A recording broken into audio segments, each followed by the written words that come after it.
Murder in the morning from the Hidden Killers podcast. The trial of Ashley Benefield going to be wrapping up. It may already be wrapped up by the time you hear this, as we are now into verdict watch as of Tuesday afternoon. But we're going to first talk about some of the defense witnesses that testified in the trial before closing statements took place.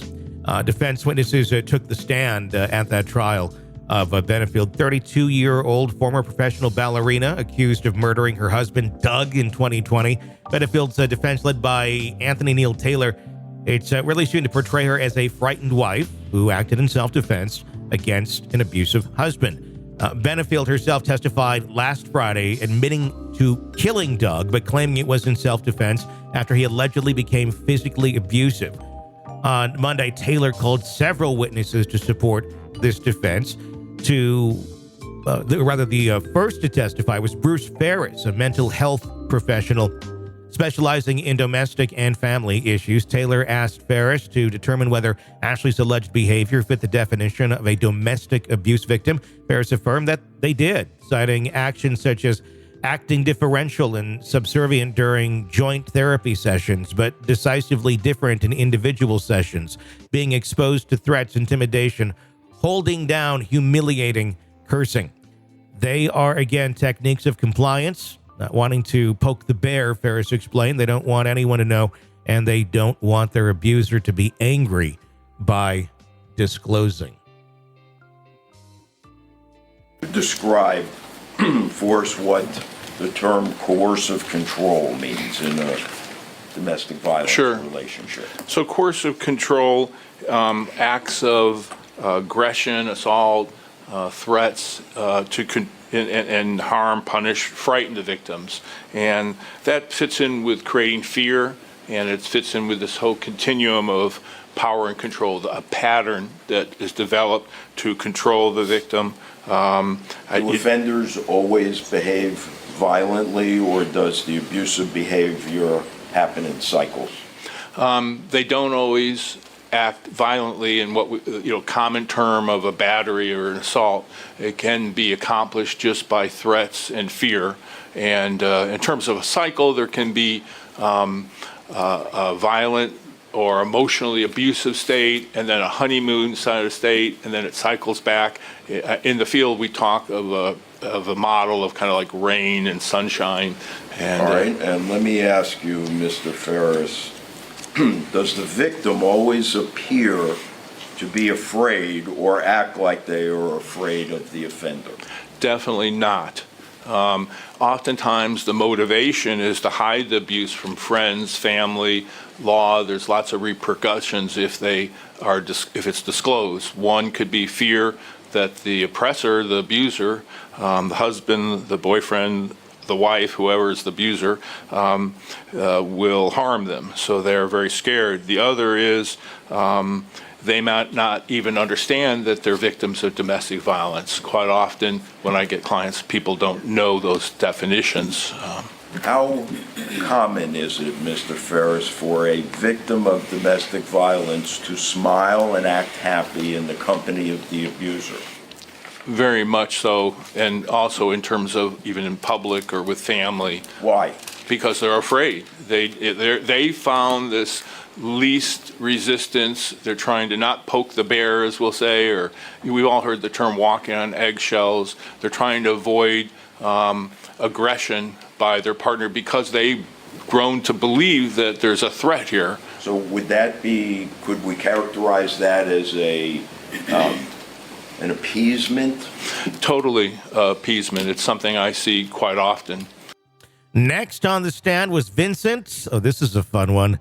Visicaro. Oh, it looks more complex. It does. There's duplicate letters in there, but really it's Visicaro. It is Visicaro, isn't it? Oh, yeah. Isn't that weird? I've never seen that spelled out. Yeah. And Sarasota and Lakewood Ranch-based realtor Doug had previously contacted Visicaro about purchasing a home in Lakewood Ranch near where Ashley lived. Judge Matt White initially ruled Visicaro's evidence emails between him and Doug as hearsay. and temporarily dismissed them. However, after deliberation, White overturned this decision, allowing Vizzacaro to testify. Vizzacaro revealed that Doug wanted to buy a house directly behind Ashley's while they were separated, suggesting a potential motive for control. That house, is it directly behind the house in front of it with a red dot on it? Yes. Yes, it is. Okay.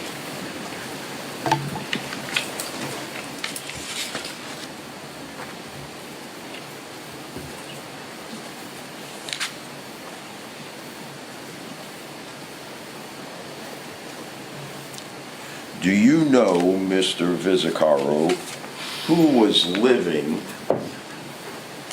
in the house with the red dot at 11331 White Rock Terrace?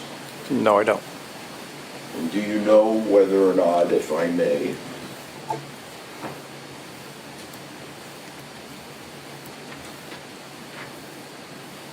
you know whether or not you don't know who was living in this house? No. This is the house that Mr. Benefield was interested in purchasing. Correct.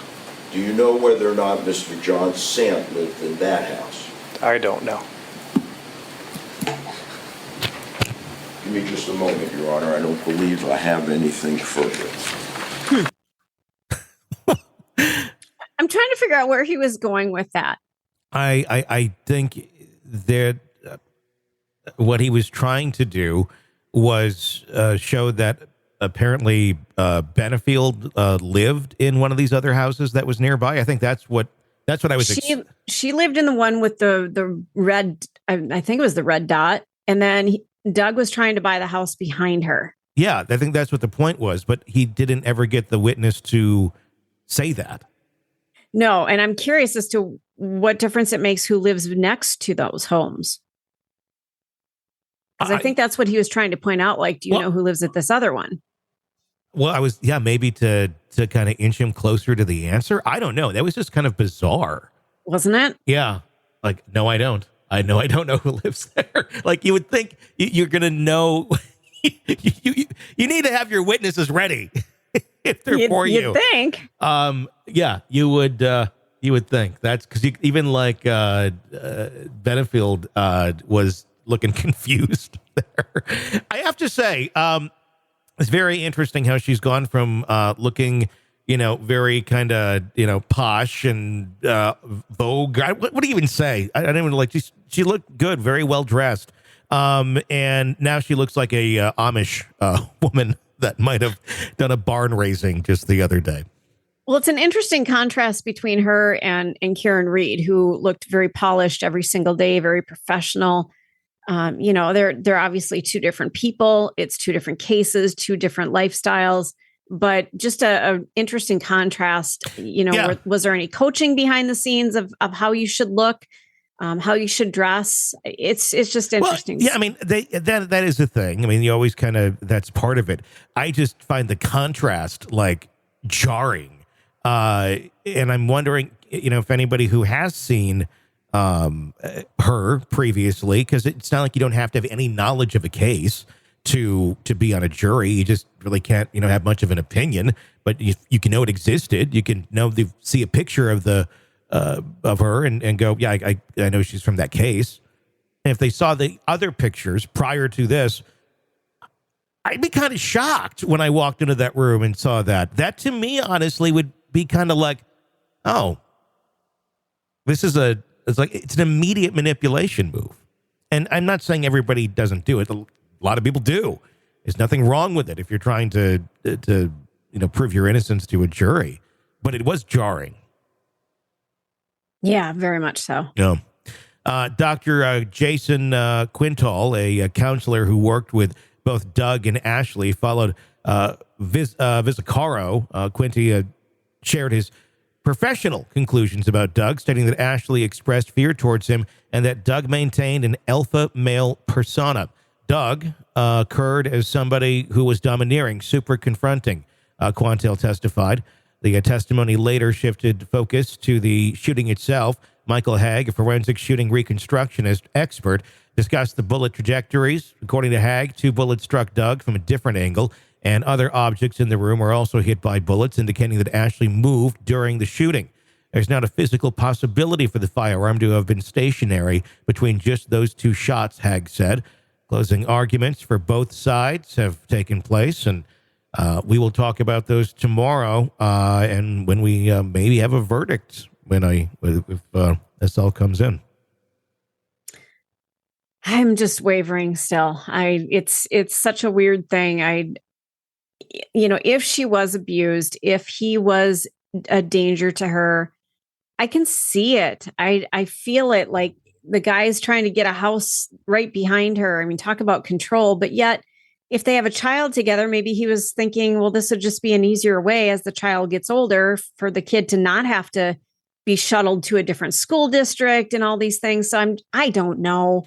I think you have just a toxic brew of two toxic people. I think he probably was very controlling. Doesn't sound like he was a physical abuser. Not other than, but we heard about that, like he kicked his ex-wife or something. But she said, Benefield said never was physical until that night. But that doesn't mean he's not a horrific mental abuser, which sounds like he was very manipulative, very controlling, and that can sometimes be far worse in terms of the lasting effects. So I think he probably was some percentage of that. And I think she was a master manipulator and really, had ideas in what she wanted to have happen. And the two were just, they're going not to help each other grow and be a good couple. It's just, what do I individually want, and how can I control you, and how can you control me? And I think it ended in this weird, horrible thing. I don't know that this was premeditated, but I don't know. I do question how in danger she was and how much of the battered syndrome is going on here. We obviously watched it on TV or on YouTube or whatever. And, it's hard to see close up on a face, but the consensus in that courtroom is that there was no actual tears during that episode. I'm going to look this up. Bear with me a second. No tears crier. Is that a thing when crying? No tears when crying. Let me look and see if that's an actual thing. Let's see. Why can't I cry? Your inability to shed tears may be medical or emotional. Some certain medications, depression. Mm-hmm. Well, dry eyes. There's a possibility, but we also had the same judgment on Alec Murdaugh when he did not cry while he was having his snot fit. Oh, yeah. So I'm just saying, I don't know. I do not know. I think we're going to have a hung jury. But I can see both sides have some pretty solid arguments, especially when you look at the timeline of manipulation on her part and not letting him see the kid. But there's no order, for anything for her to be able to do that. So I don't know. Either the system extremely failed her, which I can see because our system is not good in this department. Or maybe it's a mix of both. I don't know. Or it's all manipulation, and it just never went her way. And she just acted out. I don't know. I really don't know. Those are like kind of all the scenarios that run through my mind, and that's why they're gonna have a hung jury. I tell you from experience, my dad was just a horrific mental abuser, and I never saw him lay his hands on my mom until the time that she was leaving, which is what this therapist in this case talked about. Yeah.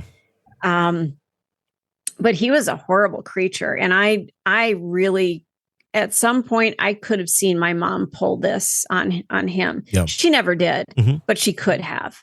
At any given point to protect the kids or to protect herself. If she had a gun nearby, she might have shot him and killed him. So for me, when I see this case, I look at it and go, yeah, I can totally believe, years and years and years, even though they weren't together for that long. Yeah. just that overwhelming fear of my life is in danger, and now I've got kids and I have to protect them. I can see it. I can too. That's the thing. I can see it both ways. I think if there wasn't this track record of preceding Doug's death, though, of her really going to extreme lengths to not let him see the kid, and, you know, despite there being no, you know, evidence other than her accusations against him, that just seemed like a really, you know, it looked on the surface, if you didn't know what's going on, it looks a lot like someone's trying to just push one of the parents out, you know, and you hope that they're doing it the right way. If it's truly a threat. And maybe that's what, again, maybe there's your choose your own adventure. Maybe that is why, you know, or it's, I just really want all this control. I think they both were controlling people. Yeah, I think so. So I've covered everything so no one can be mad at me. Well, somebody's going to be mad at you no matter what. And I've expressed every scenario that I can think of. You know, it's, I just don't know. That's the thing. And I don't know that anyone really does know other than her. I guess we'll find out. Yeah, we shall find out. Want to listen ad-free? Want advanced access to all of our interviews before anyone else? Become a True Crime Today Premium Plus subscriber on Apple Podcasts. You get every episode commercial-free. So you can binge on true crime until you can binge no more. Search True Crime Today Premium Plus on Apple Podcasts now, or go to our podcast page and sign up now. More of the Hidden Killers podcast next.